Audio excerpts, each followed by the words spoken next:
Hello everybody and welcome back to another video. Today in this video I will be ranking every F1 game that's been released by Codemasters from 2009 all the way to 2019.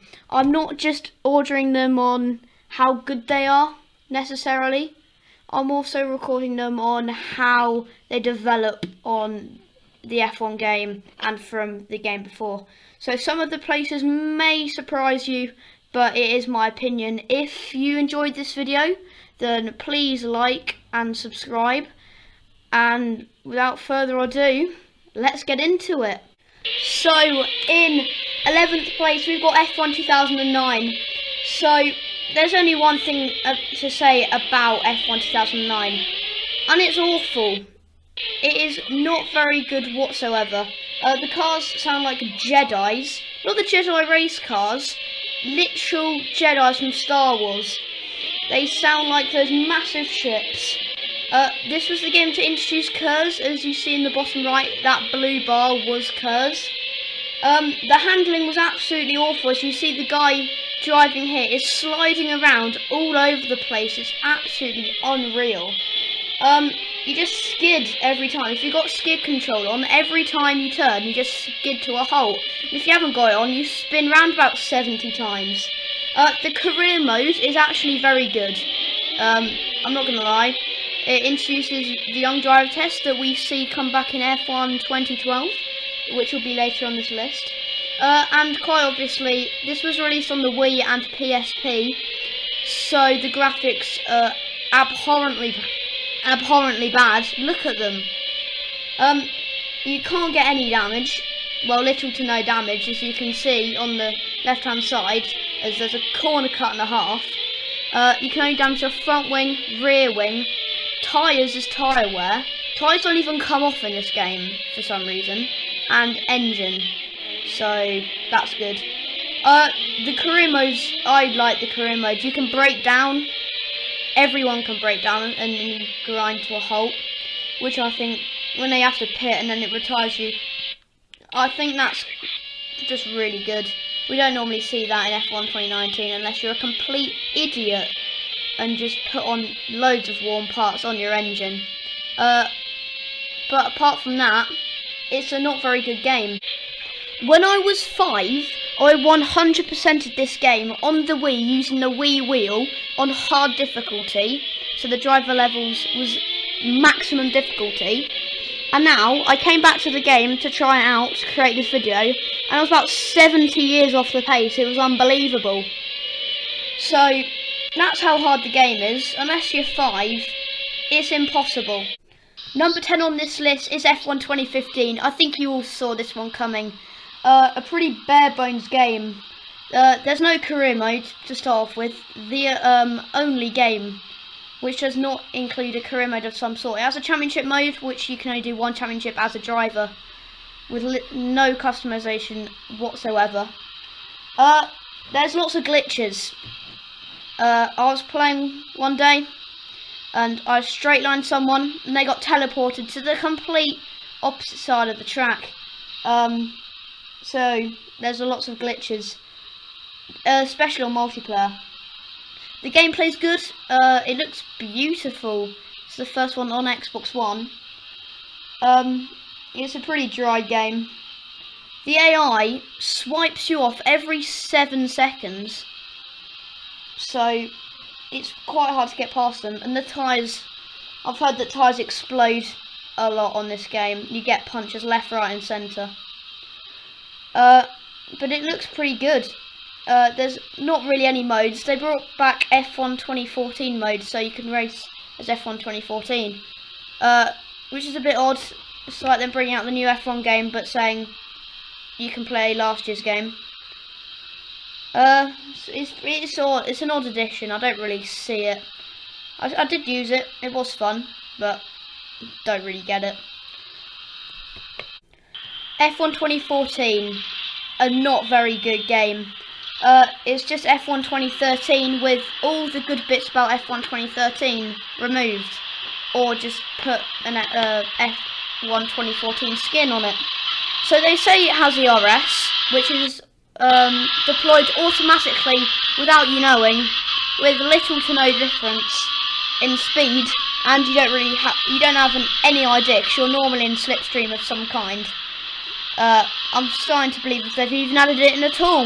The cars sound awful, as you can hear now, and that isn't bad quality. That is actually how they sound. They don't sound very good.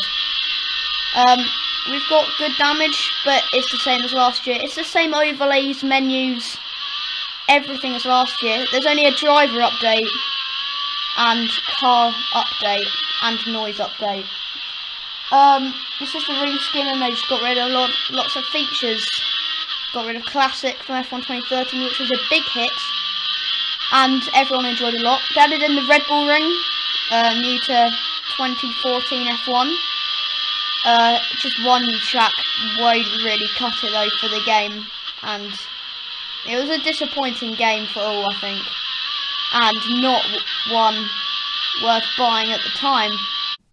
F1 2011 is the start of the better games. So, as you can see here, Michael Schumacher is in the game, a popular fan favourite, but I think it's a bit odd because F1 with the qualifying and race, they put Nico Rosberg and him a lot more at the front than they should be.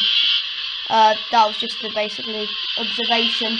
But this game introduced co-op career mode, split screen, and split screen. The career mode is very good, basically carbon copy of F1 2010, which was kind of a carbon copy of F1 2009 in a way. So, I think the downside about this game is that this was the year of F1 that Red Bull dominated, with no other cars really getting a sniff except for McLaren's, and occasionally the Ferrari. So, I think that detracts from the fun aspect of it, but that's just F1, and you can't really fail it on being realistic. The reason F1 2010 is higher up the list than this one is because this one didn't really build on F1 2010, except from a different shade of graphics, because F1 2010 was a lot darker. Rather this one, you can see Schumacher's helmet and gloves is a bit more hazy looking and a bit brighter, which is a good way of putting it. This is the first game on the Xbox 360 that had curves to use, because I'm not really going to count F1 2009 because that curves wasn't very realistic at all, and it never said it was curves. F1 2010 was the first game in the F1 series that kind of kicked it off and put it on the map, where lots of YouTubers hopped over to it, and made their careers, which is very good, because if we didn't have the YouTubers, then there wouldn't be nearly enough publicity. So the problem with this game is that you spin on the curbs a lot. It's a bit rear-endy, especially on the pad. If you put two wheels on the curb, which is quite tight, a tight corner, if you put two wheels on the curb, you're almost definitely going round, or half spinning or something like that. This introduced online multiplayer, which is a good feature that everyone needs, because if there wasn't online multiplayer, that would be bad, to be honest. As you can see there, the damage module was increased, ramped up, made a lot better, so your tyres can actually come off, but you still can't damage your rear wing, which is still something you can't do today. But you never know, F1 2020 might make it so that you can damage your rear wing, which I'd like to see. The menus are the best menus on any game ever. It's where you're in a paddock and you're navigating the paddock, which is really kind of realistic and good. Another good thing about the game, 6 cars, well I'd say 8, because including the Mercedes, they're all very similar to each other, which is very good and adds for a lot more competition. So this is a very good game, and I'd recommend buying it for £1, because that's how much it goes for now.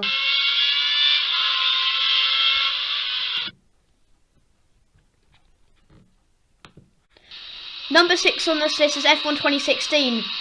You may think, why F1 2016? There's still Xbox 360 ones left, 2 to be precise. F1 2016 is an improved version of F1 2015, but kind of everything F1 2015 should have had. The graphics are very good. They introduced custom weather, so if it's 100% race, you can put 4 weather scenarios, so you can have it heavy rain, clear if you desire, which creates a more exciting racing, especially to do with strategy. You can also do that online. The graphics are good. The career mode, they're saying that Codemasters say it's a very good career mode. I'm probably the only person to think that it's not. It's not that good at all. The R&D is very, very simple and not that good. I'm glad to see this year, compared to F1 2015, that they've made it so the cars are more balanced out, because the Williams and Mercedes were flying ahead of everyone because of the engine. More notably the Williams doing like 225 miles per hour in a straight line with relatively low downforce. But now they've made the Ferrari and Red Bull better, which I like, and creates for the game to be not more realistic, but better in terms of being a game and being fun. So this game at the time was groundbreaking, was extremely good, and at the time I got it on the release day, got my Xbox One, my first ever Xbox, so it is a very good game.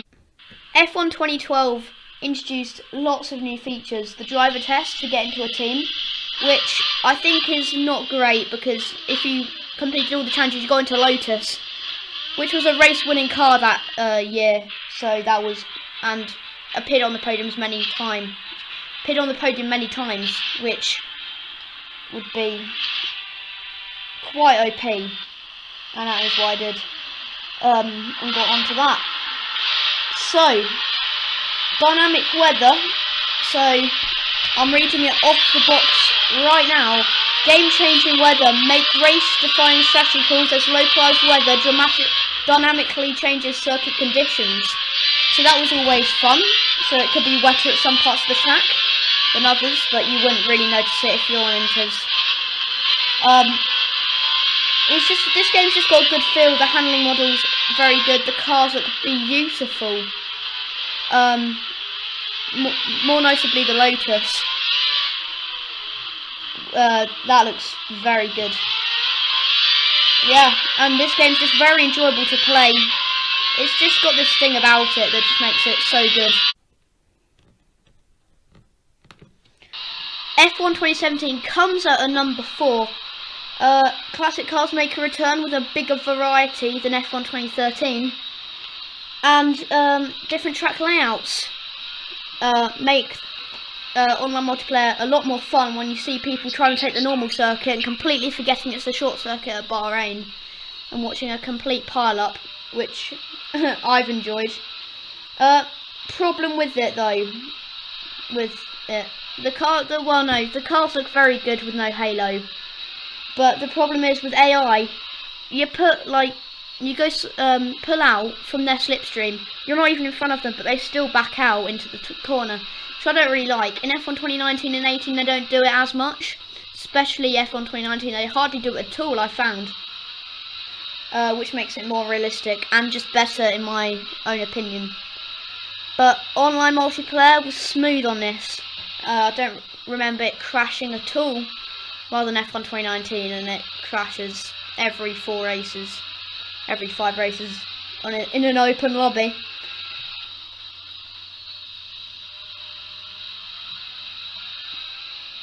The introduction of the R&D tree, which doesn't really look like a tree, as Into the Barrier said, it looks like the map of the London Underground, which I could agree. They're saying career's game-changing, and it's so much better than all the others we've had before, but I beg to differ. The only thing they've actually added is the R&D tree, and that's the only thing. So, this game's good. It was good when it's come out. It had good, balanced locking up and off traction, which I find is fun, and a very good game. In number 3 is F1 2013, the last one on the 7th generation of consoles. The last one on the 360 and PS3. No, it wasn't. It wasn't. Coming in at number 3, the winner of the 7th generation of consoles F1 game competition is F1 2013, which is 3rd on the list.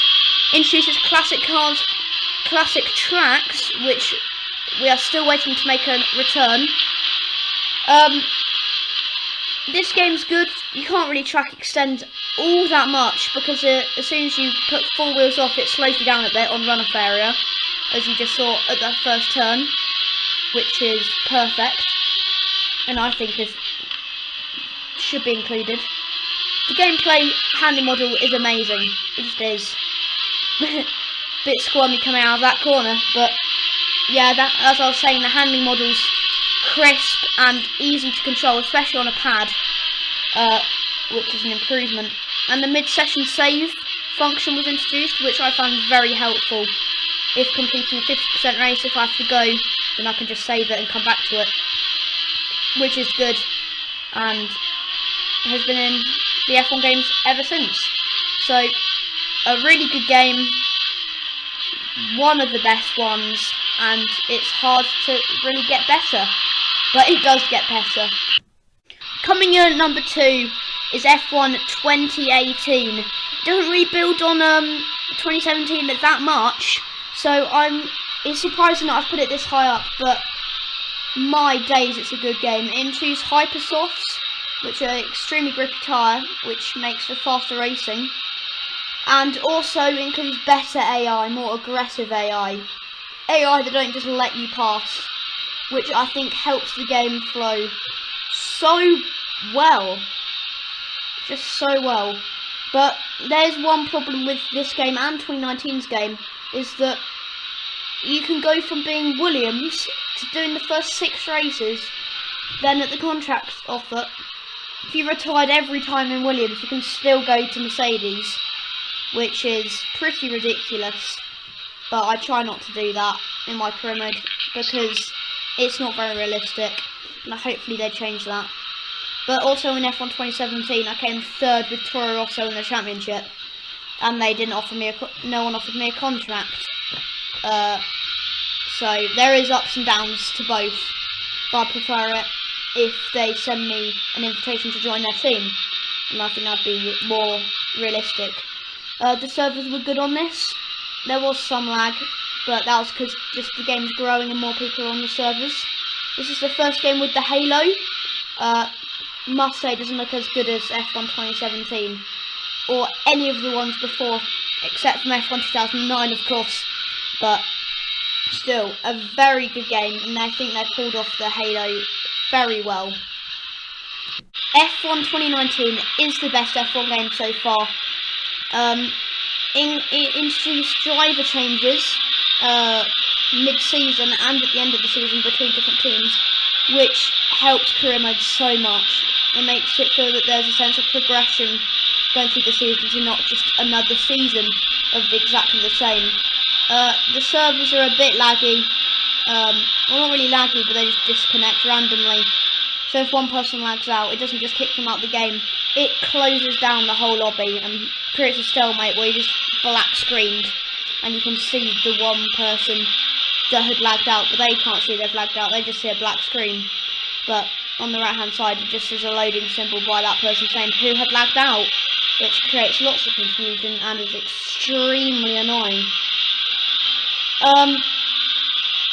But they've changed the handling model. At the start, first 2 weeks, it was extremely not grippy, but then they upped it so you could grip, which I think is better for the game, because at the start it was not very fun. As you could see in my Hybrid Racing League first episode around Britain, that was it before the patch, and it was understeer galore. But this is a very good game and has received a lot of publicity through F1 drivers and the virtual GPs, which are very good, and an extremely good game. So thank you guys very much for watching, and I'll see you later.